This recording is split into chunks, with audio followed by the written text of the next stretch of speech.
আসসালামু আলাইকুম, আশা করি সবাই ভালো আছেন। আবারও ফিরে এলাম সোহাগ ট্রাভেল অ্যান্ড ব্লগসের পক্ষ থেকে নতুন আরও একটি ভিডিও নিয়ে। থাম্বনেল দেখে অবশ্যই বুঝে ফেলেছেন আজকের ভিডিওটি কোন টপিকের উপরে হতে যাচ্ছে। পিকনিক। ইয়েস, রাইট, আজকের ভিডিওটি হতে যাচ্ছে ছোটদের জুলাপাতি এবং পিকনিক। আগুন ধরছে রে। তোরা কয়জন খাইতেছ আজকে? পাঁচজন। পাঁচজনের তো বিশাল আয়োজন দেখা যায়। দাওয়াত ব্যায়াম করে। আমি কয়েকদিন আগে গ্রামে ঘুরতে যাই, আর ওইখানে আমার বাড়ির কয়েকজন ছোট ছোট কাজিনরা মিলে তারা এই জুলাপাতির আয়োজন করে। মুহূর্তের মধ্যে মনে পড়ে যায় আমাদের সেই শৈশবের কথা, আর সেখান থেকে মনে হলো তাদের সাথে একটু ছোটবেলায় ফিরে যায়। তাই আর কি ওইসব মোমেন্টগুলো ক্যামেরায় বন্দি করা। বিরাট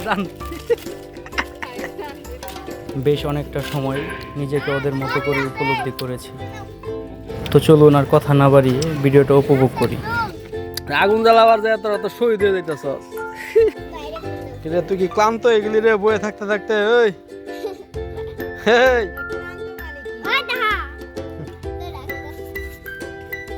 শাক ধুয়ে আনলি?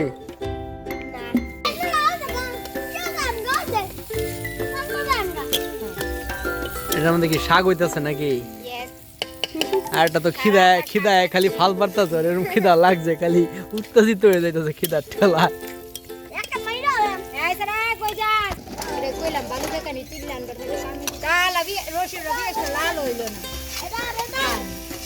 বালাই তো পাস তুই।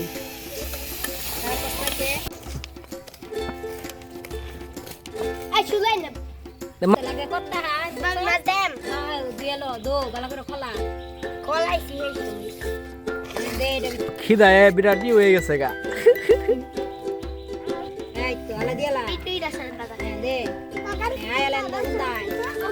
এই তো মাছ হয়ে গেছে গা। গুড।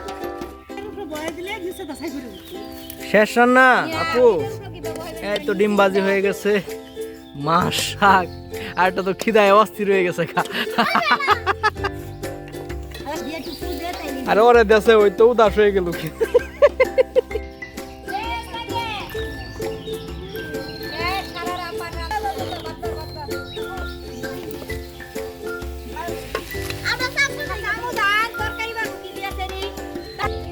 গেন্দা তো তুই তো ঢেবরা না। তো সুন্দর জায়গাতে বসে তারা পিকনিক খাচ্ছে।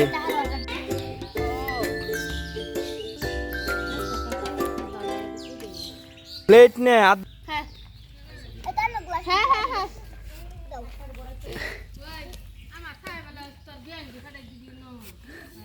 এই যে তাহা নাও একটা লঙ্কা দিয়ে খাই দে লঙ্কা। আচ্ছা কি তবে রান্না বাড়া কেমন হয়েছে? পাওয়া কিছু? ও সেই মজা, সেই মজা হয়েছে। তাইলে আর কি থাক, তোরা জায়গা বনভোজন শেষ করে লি তোরা। ওকে, আল্লাহ হাফেজ। আজ এ পর্যন্তই, আবার দেখা হবে নতুন কোনো ভিডিও নিয়ে। আসসালামু আলাইকুম।